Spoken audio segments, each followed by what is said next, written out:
ತವರು ಕ್ಷೇತ್ರ ಮೈಸೂರಿನಲ್ಲಿ ಈ ಬಾರಿ ಶತಾಯ ಗತಾಯ ಕಾಂಗ್ರೆಸ್ ಗೆಲ್ಲಿಸಲೇಬೇಕು ಅಂತ ಪಣ ತೊಟ್ಟಿರುವಂತ ಸಿಎಂ ಮಾಸ್ಟರ್ ಪ್ಲಾನ್ ಮಾಡಿದ್ದಾರೆ.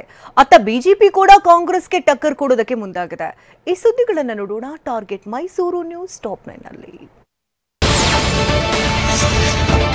ಮೈಸೂರು ಮತ್ತು ಚಾಮರಾಜನಗರ ಲೋಕಸಭಾ ಕ್ಷೇತ್ರವನ್ನ ಸಿಎಂ ಸಿದ್ದರಾಮಯ್ಯ ಗಂಭೀರವಾಗಿ ಪರಿಗಣಿಸಿದ್ದಾರೆ. ಕಳೆದ 4 ದಿನಗಳಿಂದ ಮೈಸೂರಲ್ಲಿದ್ದ ಸಿಎಂ ಸಿದ್ದರಾಮಯ್ಯ ಮೈಸೂರು ಚಾಮರಾಜನಗರ ಲೋಕಸಭಾ ಕ್ಷೇತ್ರ ಗೆಲ್ಲಲು ಮಾಸ್ಟರ್ ಪ್ಲಾನ್ ಮಾಡಿದ್ದಾರೆ. ಅದರಲ್ಲೂ ಮೊದಲ ಹಂತದಲ್ಲಿ ಜೆಡಿಎಸ್ ಹಾಗೂ ಬಿಜೆಪಿ ನಾಯಕರನ್ನ ಕಾಂಗ್ರೆಸ್ ಪಕ್ಷಕ್ಕೆ ಕರೆತರುವಲ್ಲಿ ಸಿಎಂ ಯಶಸ್ವಿಯಾಗಿದ್ದಾರೆ.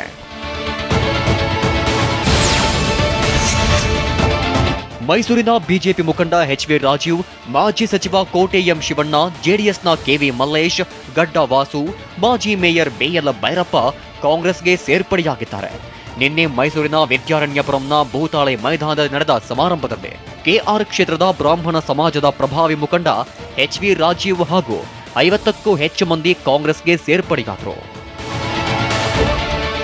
ನೀವು ಪೋಷಕರಾಗಲು ಕಾಯುತ್ತಿದ್ದೀರಾ? ಚಿಂತಿಸದಿರಿ. ಓಯಾಸಿಸ್ ಫರ್ಟಿಲಿಟಿ 90,000 ದಂಪತಿಗಳ ಜೀವನದಲ್ಲಿ ಸಂತೋಷವನ್ನು ತಂದಿದೆ. 7825893601ಗೆ ಕರೆ ಮಾಡಿ. ಅತ್ಯದ್ಭುತ ರಿಯಾಯಿತಿ ಪಡೆಯಿರಿ ಹಾಗೂ ಎಲ್ಲರಿಗೂ ಗುಡ್ ನ್ಯೂಸ್ ಕೊಡಿ. ಬಿಜೆಪಿ ನಾಯಕರನ್ನ ಸೆಳೆದಿರುವ ಸಿಎಂ ಇದೀಗ ಸಂಸದ ಶ್ರೀನಿವಾಸ್ ಪ್ರಸಾದ್ರ ಬೆಂಬಲ ಪಡೆಯಲು ಮುಂದಾಗಿದ್ದಾರೆ. ಸದ್ಯ ಸಂಸದ ಶ್ರೀನಿವಾಸ್ ಪ್ರಸಾದ್ ರಾಜಕೀಯ ನಿವೃತ್ತಿ ಘೋಷಣೆ ಮಾಡಿದ್ದಾರೆ. ಯಾವ ಪಕ್ಷದ ಪರವೂ ಪ್ರಚಾರ ನಡೆಸೋದಿಲ್ಲ ಅಂತ ಸ್ಪಷ್ಟಪಡಿಸಿದ್ದಾರೆ. ಹೀಗಾಗಿ ಅವರಿಗೆ ಗಾಳ ಹಾಕಿರುವ ಕೈ ನಾಯಕರು ಶತಾಯಗತಾಯ ಪ್ರಸಾದ್ ಬೆಂಬಲ ಪಡೆಯಲು ಮುಂದಾಗಿದ್ದಾರೆ.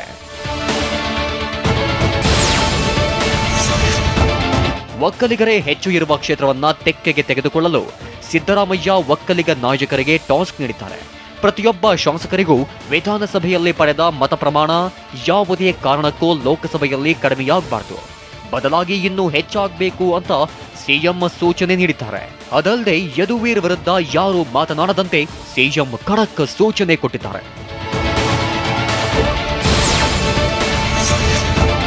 ಮೈಸೂರಲ್ಲಿ ಪ್ರಚಾರದ ಅಖಾಡಕ್ಕೆ ಧುಮುಕಿದ ಸಿಎಂ ಮೊದಲ ದಿನವೇ ಭರ್ಜರಿ ಆಪರೇಷನ್ ಮಾಡಿದ್ದಾರೆ. ಅಲ್ಲದೆ ಬಿಜೆಪಿಯವರ ಮನೆದೇವರೇ ಸುಳ್ಳು ಅಂತ ತವರಲ್ಲಿ ನಿಂತು ಕೇಂದ್ರದ ವಿರುದ್ಧ ಗುಡುಗಿ ಪಕ್ಷದ ಅಭ್ಯರ್ಥಿಗಳನ್ನ ಗೆಲ್ಲಿಸುವಂತೆ ಕರೆ ನೀಡಿದ್ದಾರೆ.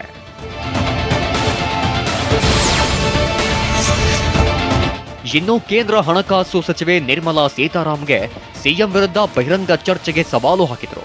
ಗ್ಯಾರಂಟಿ ಯೋಜನೆಗೆ 1 ಪೈಸೆ ಕೊಡಬೇಡಮ್ಮ, ಗ್ಯಾರಂಟಿ ಯೋಜನೆಗೆ ಹಣ ಕೇಳ್ತಿಲ್ಲಮ್ಮ, ನಮ್ಮ ಹಕ್ಕಿನ ಹಣ ನಮಗೆ ಕೊಡಿ ಎಂದು ಕೇಳ್ತಾ ಇದ್ದೇವೆ, ಸುಮ್ಮನೆ ಸುಳ್ಳು ಹೇಳಿಕೊಂಡು ತಿರುಗಾಡಬೇಡಿ ಎಂದು ನಿರ್ಮಲಾ ಸೀತಾರಾಮನ್ ವಿರುದ್ಧ ಆಕ್ರೋಶ ವ್ಯಕ್ತಪಡಿಸಿದರು.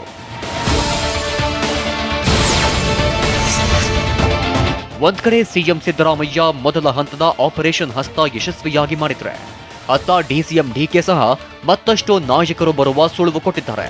ಪ್ರತಿಷ್ಠೆಯನ್ನಾಗಿ ಸ್ವೀಕರಿಸಿರೋ ಡಿಕೆ ಬಿಜೆಪಿಯಿಂದ ಕಾಂಗ್ರೆಸ್ಗೆ ಬರೋರ ಪಟ್ಟಿ ದೊಡ್ಡದಿದೆ ಅನ್ನೋ ಮೂಲಕ ದೊಡ್ಡ ತಂತ್ರದ ಬಗ್ಗೆ ಸಣ್ಣ ಸುಳಿವು ಬಿಟ್ಟುಕೊಟ್ರು. ಇನ್ನ ದೊಡ್ಡ ಪಟ್ಟಿ ಇದೆ, ಬಿಜೆಪಿ ಪಟ್ಟಿ. ನಾನು ಈಗ ಬಿಡುಗಡೆ ಮಾಡಕ್ ಹೋಗಲ್ಲ, ಇನ್ನ ಮಾತುಕತೆ ಎಲ್ಲ ನಡೀತಾ ಇದೆ. ಆಮೇಲೆ ನಾನು ಆ ವಿಚಾರಗಳನ್ನ ನಾನು ಮಾತಾಡ್ತೇನೆ.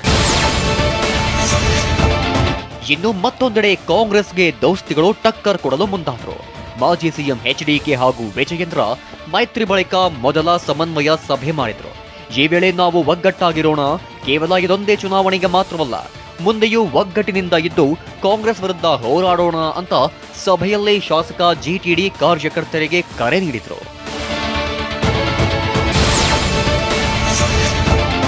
ಇನ್ನು ಕಾಂಗ್ರೆಸ್ ವಿರುದ್ಧ ವಿಜಯೇಂದ್ರ ವ್ಯಂಗ್ಯವಾಡಿದ್ದಾರೆ.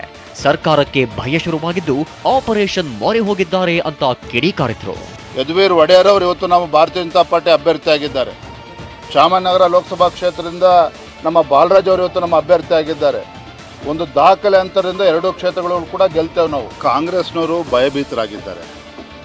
ಕಾಂಗ್ರೆಸ್ ಪಕ್ಷ, ಸರ್ಕಾರದ ಮುಖ್ಯಮಂತ್ರಿಗಳು, ಉಪಮುಖ್ಯಮಂತ್ರಿಗಳು, ಮಂತ್ರಿಮಂಡಲ ಸಂಪೂರ್ಣವಾಗಿ ಗಾಬರಿ ಆಗಿದ್ದಾರೆ.